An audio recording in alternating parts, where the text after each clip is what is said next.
Now, arguing for the motion is Petra. She's a former Dutch diplomat who has worked in the Arab world, and indeed she's written about her experiences there. She's a very active human rights campaigner with a particular interest, amongst other things, in women's rights. So, Petra, the floor is yours.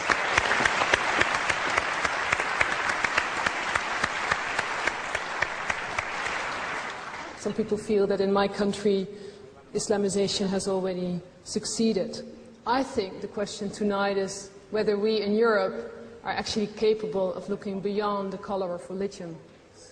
I was in Egypt during the 90s. Egypt has known about terrorism attacks long before 9/11, 7/7, or the murder of Theo van Gogh in the Netherlands. They suffered big time. And yes, there were a lot of things which I was critical of when I lived in the Arab world. Reading the Arab Human Development Reports, they sum it up very precisely. There is still a lack of freedom, there's a lack of knowledge, and the lack of participation of women is really worrying in those societies. The question, though, is, are those wrongs really connected to Islam? My friends like Douglas would say, yes, it is. A lot of my friends in the Netherlands say so as well. And they warn me not to be naive. They say that the danger now is among us, like an Islamic Trojan horse.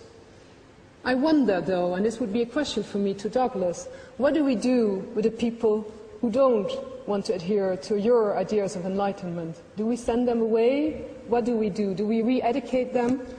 So I'm wondering, are we actually addicted to our own stereotypes? Over and over again, we hear the same warning. We're sleeping, Europe will turn into a certain Eurabia, Islam is about to take over. I believe that this one-sided, one-dimensional story is really failing Muslims in Europe miserably. I'm a regular speaker at in the Netherlands about Islam, about my experiences in the Arab world, and I sense a genuine curiosity among the general people in the Netherlands not to believe what Geert Wilders says about Islam, not to believe what Douglas Murray just said about Islam. They want to know the other story.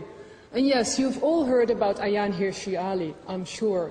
And yes, she was a pioneer. But the other people, Ahmed Abu Talib, the Barack Obama of the Netherlands, the mayor in Rotterdam, Famile Arslan, a female lawyer wearing a headscarf, she got on the front cover of Time magazine.